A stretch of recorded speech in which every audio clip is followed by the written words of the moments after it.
otras cosas, de cosas. Y bueno, ¿qué dicen también las redes sociales ayer? Me molesta, ¿eh? Esto me parece no ser, pues simplemente te lo pongo en un contexto porque es lo que está circulando en redes. Este meme que estuvieron publicando después de que se perdió, dice: Unidos por México, a partir de hoy ya no le daré la propina al viene, ya no le dejaré el 10% al mesero, ya no voy a dar a limpiaparabrisas, ya no voy a donar cuando hay un desastre natural o terremoto, ya no le voy a dar 10 pesos al cerillo del súper aunque sea adulto mayor. Ellos votaron por Morena, que les ayude Morena. O sea, ¿cuál es el tema de todo esto? Yo creo que la reflexión es: ya pasaron elecciones. No permitamos seguir divididos. En verdad, si pensabas que tu proyecto era el mejor y hoy tienes, pues nada, somos mexicanos, tenemos que asumir que en las elecciones se gana y se pierde. ¿Qué sucedió? ¿Por qué esos partidos que se coaligaron, PRI, PAN, PRD, no pudieron cambiar el ánimo de la gente? Algo sucedió y es un tema de reflexión de partidos. Si no eligieron a las personas indicadas, si no pudieron transmitir lo que se requería, porque los que votaron, de 10, 8 votaron porque siguiera la cuarta transformación. Así dijeron: no, si creemos en el proyecto de la 4T. No pudieron comunicar. ¿Cuánto tiempo hicieron un liderazgo? Un año para que fuera la candidata Xóchitl Gálvez. O sea, de un año para acá hicieron campaña. O sea, muy poco, mucho la reflexión queda. ¿O no, Miguel Hernández? ¿Cómo ves tú este tema de todavía desánimo, eh? Primero era una cuestión de pasmada la gente que habían votado por un proyecto que no ganó. Y ahora vemos ya una parte de enojo. Decir: no doy, que los mantenga Morena. Y el sentimiento que también tiene Pedro Segura. ¿Cómo sientes el ánimo tú en la calle, Miguel? Mira, Mario, yo ayer tuve la oportunidad de viajar a Chipán, a Cuernavaca, y estoy platicando con la gente, y además la gente ve. Mira, yo creo que al final de cuentas, primero, tenemos que pasar este duelo para muchos, y hay que llamarlo políticamente hablando, sobre todo entre ganadores y perdedores, porque creo que se me está generando en redes lo que tú hablabas y decíamos ayer de una catarsis política y social. Se está generando el síndrome del americanista. ¿Y a qué me refiero? Digo, con todo el respeto para el deporte, para aquellos que realmente son fieles, han generado una fidelidad a su equipo. Ya ves que ódiame más, quiéreme más. Entonces, en esta cuestión, sobre todo eso que empezó a circular casi después de empezar a conocer los resultados, yo creo que primero habría que ver el origen. Si el origen es de este lado o del otro lado. Porque, bueno, realmente, por eso te habla del síndrome del americanista. Gana el América, ahorita es bicampeón, e inundan las redes, ¿no? Memes ofensivos, memes de caricaturas, algunos conciliando, otros sencillamente mostrando un triunfalismo agresivo. Sí, a ver, aquí hay una situación muy interesante, Mario. No podemos hablar de traiciones, no podemos hablar de otras situaciones hasta no ver el resultado final. Y como yo te decía ayer, yo creo que se hace, para la reflexión hace necesaria una disección del voto, pero precisamente para lo que viene. A ver, ahorita lo importante es no nada más la calificación, sino, decíamos, la cuestión de cómo queda la sobrerepresentación, que sería un equilibrio político que generaría gobernanza equilibrada, pero sobre todo gobernabilidad política y social.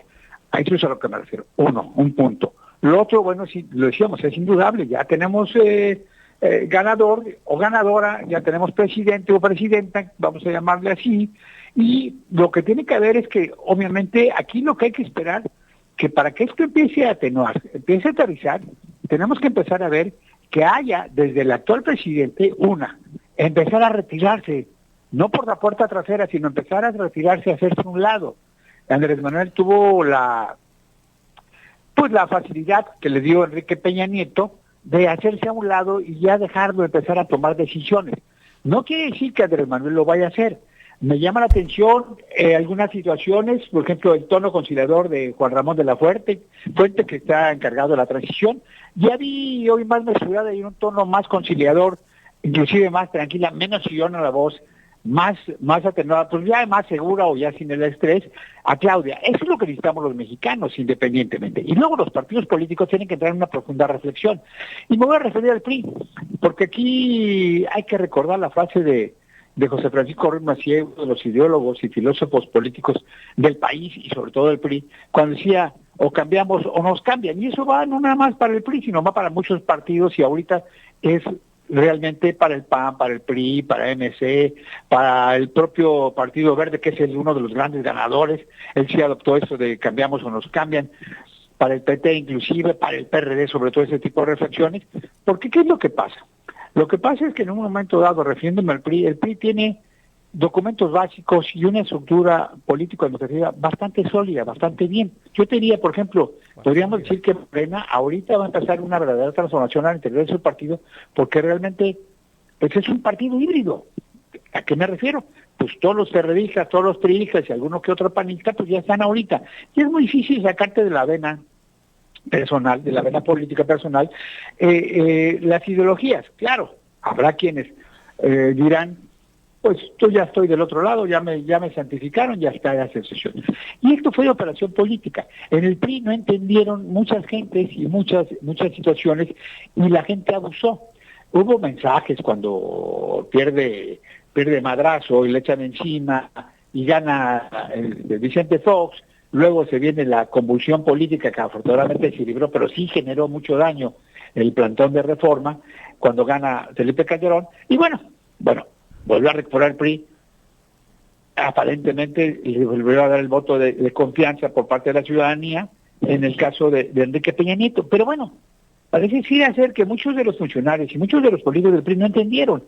Y lo que nosotros basábamos en la cuestión de Enrique Peña Nieto es lo que pensamos que iba a suceder también en esta administración de Andrés Manuel López Obrador. Hay que reconocer, hubo operación política.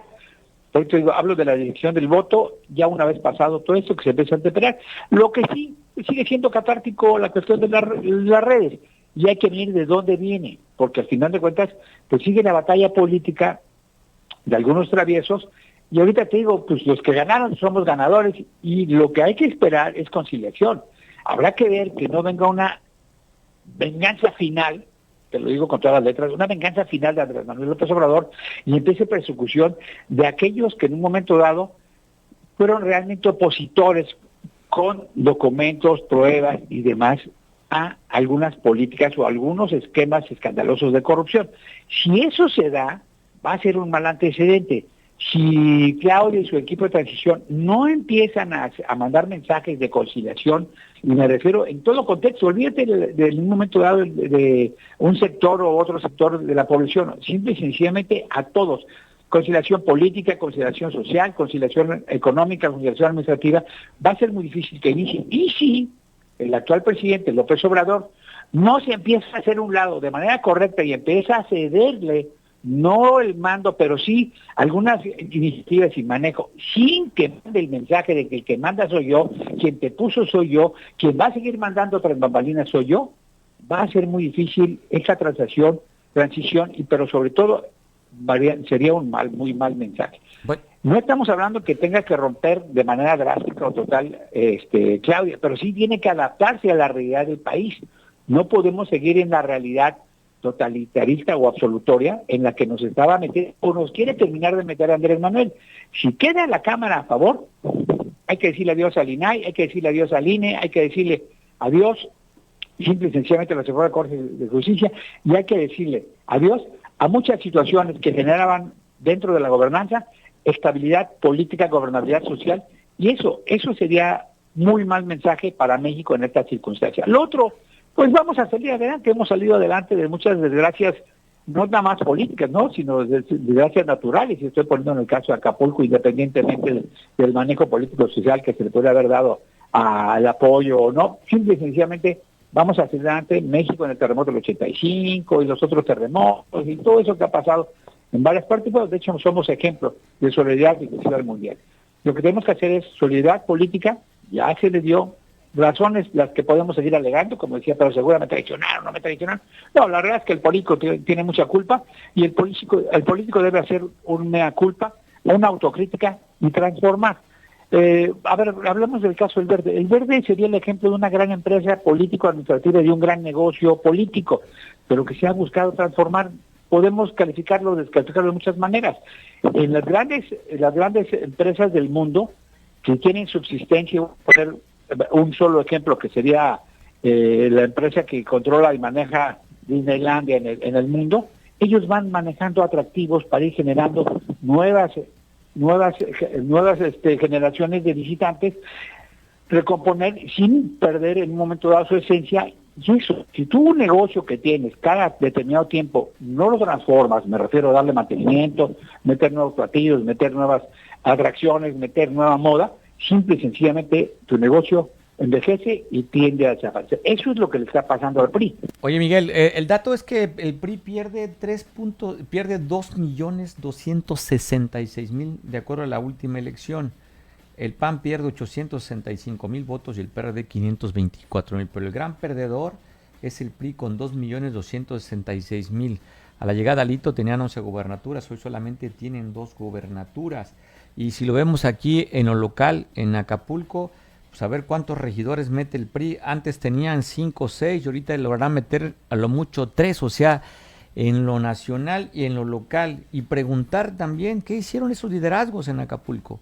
¿Qué hicieron sus regidores del PRI? Algunos se cambiaron de partido, los que se quedaron ahí. ¿Qué hicieron para aumentar la base de votación de un PRI también disminuido en Guerrero?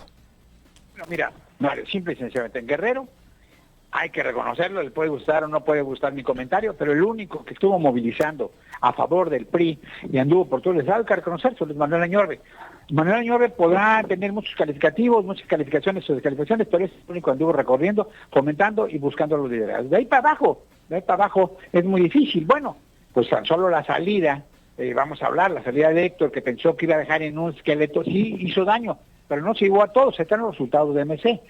¿Cuál fue el berrinche? Bueno, él sabrá. Si el berrinche fue que Del Mazo y Omar Fayad le prometieron que iba a ser dirigente nacional del PRI, porque también nosotros y después no le cumplieron, y se peleó con Alito y salió, hizo berrinche y salió. Eso es otra cosa. Eso estamos hablando de cuestiones personales dentro de la política. Pero lo que tú dices, regidores, el propio partido, alegando poca economía, pues dejaron de hacer política, dejaron de enarbolar. El PRI dejó de enarbolar. A ver, en su momento el PRI enarbolaba, aún siendo poder, enarbolaba la demanda por agua, la demanda por calles, la demanda por beneficios sociales, sus liderazgos hacían gestoría. Se nos ha olvidado. El PRD le pasó lo mismo exactamente. Digo, cuando el PRI era poder, pues el PRD hacía marcha, cerraba el ayuntamiento, y ahora todos son dóciles. ¿Por qué? Pues ellos tendrán sus razones, pero sí, el PRI en Guerrero, como lo habíamos ya dicho, va a pasar a ser un partido regional. En algunos municipios tener una fuerza, estamos hablando de Cihuatanejo, estamos hablando de Chilpancingo, podría ser, estamos hablando ahorita, pues tenemos un representante a nivel estatal con Manuel Añorbe, pero ¿qué es lo que va a pasar? ¿Cómo se va a recomponer? O sea, insisto, la estructura político-administrativa, los documentos básicos y la ideología del centro izquierda del partido son los que han generado muchos mini partidos. Está muy bien. Luego entonces, ese cascarón hay que reformarlo para que sea atractivo. Mario, ¿cuánta gente joven tú conoces que está dispuesta no a sacrificarse, está dispuesta a trabajar por renovar a el PRI, al Partido Revolucionario Institucional? Mucha gente que inclusive participó por mutuo propio en este proceso que generó expectativas, realmente no se siente defraudada, siente que tiene la obligación de estar y participar en una renovación política y social, no nada más en Acapulco, no nada más en algunos municipios o en el estado. Oye Miguel, ¿cómo le hará el PRI? Ya no falta mucho, Miguel, los tiempos electorales caminan muy rápido. ¿Cómo le va a hacer el PRI para ser competitivo en el 2027 y tratar de recuperar o obtener nuevamente la gobernatura del estado, cuando vemos un tsunami, una marea durísima de Morena con una presencia que tiene 3 candidatos fuertes de entrada: Avelina, Betty y Félix Salgado, y acá vemos nada más como candidatura fuerte al senador Manuel Añorbe Baños, pero con un PRI muy disminuido. ¿Le alcanzará para ser competitivo en el 2027? Habría que ver cómo se opera. Mira, de entrada, este tamiz de la elección, este tamiz político, vamos a hablar del caso Guerrero, este tamiz político da la oportunidad a que aquellos que en un momento dado se sientan que pueden participar, tienen que llegar por mutuo propio. Aquí va a haber una gran responsabilidad de Manuel, que es empezar a aglutinar liderazgos. Mira, muchos de los que se fueron, o ya no les cumplieron muchas situaciones, o ya no les dieron oportunidad, y me estoy hablando de todos los partidos, pero en el caso específico del PRI, ya no entraron, ya no tuvieron oportunidad, ya no están, A esos hay que empezar a sentarse y hablarles. Hay que hacer una renovación, hay que cambiar dirigencias, liderazgos y empezar a dar oportunidades. Hay mucha gente que tiene mucha valía y que puede hacer. ¿Qué es lo que hizo en un momento dado quien gana?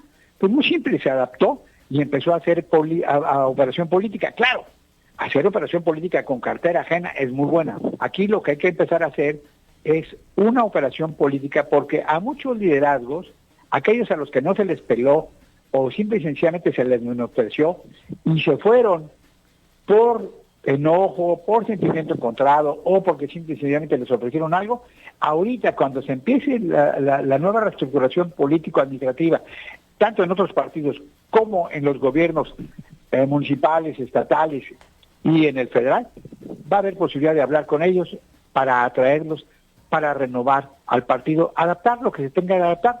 Volvemos a lo mismo. Ruiz Massieu fue claro, o cambiamos o nos cambian. Pues bueno, ya ahí vemos qué está sucediendo, Miguel. Pues bueno, vámonos pues ya, gracias, ya nos pasamos de la hora. Te mando un abrazo, Miguel. Seguiremos tocando estos temas que va a ser interesante. ¿Qué va a hacer el PRI? ¿Cómo se va a recomponer? ¿Cómo se va a reconciliar con la misma sociedad y con esos liderazgos para poder ser competitivo nuevamente en el Estado?